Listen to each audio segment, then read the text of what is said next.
All party meeting में कहते हैं कि हम सरकार के साथ खड़े हैं। सर तन से जुदा वाला पोस्टर, ये घृणक कार्य है। पहले रॉबर्ट वाड्रा निकलते हैं और वो कहते हैं कि हिंदुओं का आचरण इस प्रकार का है कि मुसलमान आज वीकेंड हो गया है, कमजोर हो गया है, इसलिए जो हुआ है एक तरह से उसको जस्टिफाई करते हैं। और पाकिस्तान अगर कहे कि उसने हमला नहीं किया है तो पाकिस्तान की बात को एक्सेप्ट कर लेना चाहिए, उसे मान लेना चाहिए। ये नहीं कह रहे कि भारतीयों के साथ ऐसा मत कीजिए, आतंकवादियों के साथ ऐसा मत कीजिए। ये अपने आप को कहते हैं कि हम इंडी अलायंस वाले हैं। ये इंडी अलायंस वाले नहीं हैं, ये रावलपिंडी अलायंस है।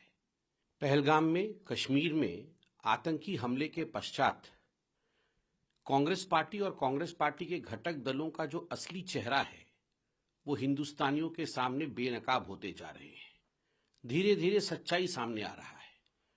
ऑल पार्टी मीटिंग में कहते हैं कि हम सरकार के साथ खड़े हैं, मगर जिस प्रकार का पोस्टर कल कांग्रेस पार्टी के ऑफिशियल ट्विटर हैंडल ने मोदी जी के लिए ट्वीट किया, सर तन से जुदा वाला पोस्टर, ये घृणक कार्य है और ये बहुत सोच समझ करके किया गया है।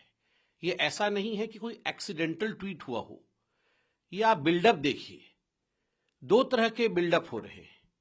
भारतवर्ष में एक प्रिपेयर्डनेस का बिल्डअप हो रहा है। माननीय प्रधानमंत्री जी के नेतृत्व में कई बैठकें हो रही है, बाहर देशों के डिप्लोमेट से बात हो रही है। सभी देश भारतवर्ष का आतंकवाद के खिलाफ लड़ाई में समर्थन कर रहे हैं। हिंदुस्तान की सेना का मनोबल ऊंचा है और वैसे में एक दूसरी तरफ का बिल्डअप हो रहा है कि पाकिस्तान को किस प्रकार बचाया जाए, उसे क्लीन चिट दिया जाए, पाकिस्तान के समर्थन में कैसे खड़ा होया जाए। किस प्रकार का पोस्टर था वो? मोदी जी के सर को आपने गायब कर दिया। वह एक व्यक्ति नहीं है। जब वो प्रधानमंत्री के कुर्सी पे बैठे हैं तो स्वाभाविक रूप से वो भारतवर्ष को रिप्रेजेंट करते हैं। आपने हिंदुस्तान के मस्तक पे से जवाहरलाल नेहरू की पॉलिसी के कारण कश्मीर को काटने की कोशिश की और ठीक उसी प्रकार भारतवर्ष में प्रधानमंत्री जी के साथ भी खिलवाड़ करने की कोशिश की, हमारे स्वाभिमान के साथ खिलवाड़ करने की कोशिश की, मनोबल के साथ खिलवाड़ करने की कोशिश की। और पूरी फहरिस्त है। ये ट्वीट, ये फोटो, सर तन से जुदा वाला फोटो, ये यूं ही नहीं आया। पहले रॉबर्ट वाड्रा निकलते हैं और वो कहते हैं कि हिंदुओं का आचरण इस प्रकार का है कि मुसलमान आज वीकेंड हो गया है, कमजोर हो गया है, इसलिए जो हुआ है एक तरह से उसको जस्टिफाई करते हैं। उसके बाद सिद्धरमैया जी बाहर आते हैं और वो कहते हैं वॉर की कोई आवश्यकता नहीं है। तिम्मापुर जी बाहर आते हैं और वो कहते हैं कि मुझे किसी प्रकार का इसमें संशय नहीं है कि धर्म नहीं पूछा गया और आतंकवादियों ने बिना धर्म पूछे गोली मारी है। अब हमने देखा सैफुद्दीन सोज, जो कांग्रेस पार्टी के मंत्री भी रह चुके हैं, बहुत बड़े नेता है कश्मीर के, वो कहते हैं इंडस वाटर ट्रीटी यह पाकिस्तान की लाइफलाइन है।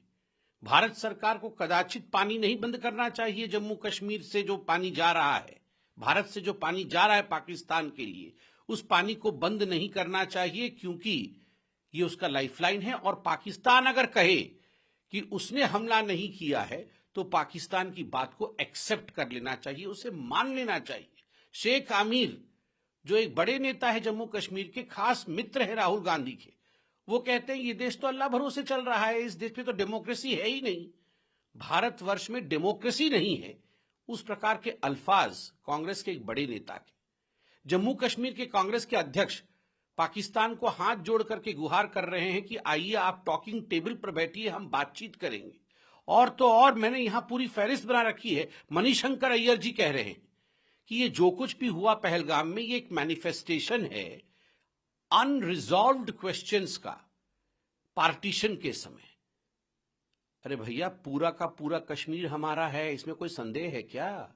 ये पीओके भी हमारा है, ये हमारा है, भारत का है।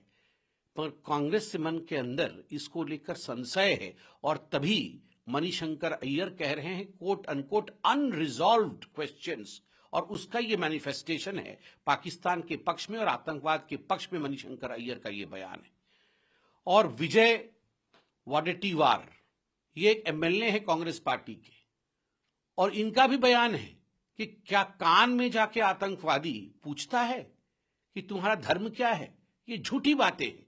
आतंकवादियों ने कोई धर्म नहीं पूछा और आतंकवादियों के साथ आप ऐसा मत कीजिए। ये नहीं कह रहे कि भारतीयों के साथ ऐसा मत कीजिए, आतंकवादियों के साथ ऐसा मत कीजिए। ये सारे जो कांग्रेस के लोग और कांग्रेस के साथी पार्टियों के लोग जो इस प्रकार का बयान दे रहे हैं, मैं तो आज एक प्रस्ताव रख रहा हूं। ये अपने आप को कहते हैं कि हम इंडी अलायंस वाले हैं।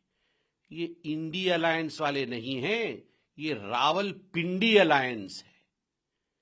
This is not India alliance, this is Rawalpindi alliance. और आज से हम भारतवर्ष में, आज से हम भारत में इन कांग्रेस को और कांग्रेस के घटक दलों के नेताओं को एक बात स्पष्ट कर दे कि आपको आज से हम इंडिया अलायंस नहीं बुलाएंगे। आज से आपका नामांकन हुआ पिंडी अलायंस। पिंडी मतलब रावलपिंडी से पिंडी अलायंस। और मुझे लगता है वो दिन भी दूर नहीं है। अभी तो पाकिस्तान के मीडिया के हीरो बने हुए हैं राहुल गांधी, पाकिस्तान की जनता के दुलारे बने हुए हैं कांग्रेस के तमाम नेता।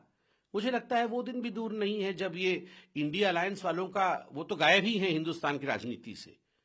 मुझे तो इसमें कोई शक नहीं है कि थोड़े दिनों के बाद ये पिंडी अलायंस वाले, रावलपिंडी अलायंस वाले पाकिस्तान में ही चुनाव लड़ेंगे, पाकिस्तान की ही राजनीति करेंगे। क्योंकि उनको अगर पाकिस्तान को ही बचाना है, पाकिस्तान के हक में ही कहना है, तो उनकी ये ड्यूटी बनती है कि पाकिस्तान में ही वो अपनी गतिविधियां चलाएं।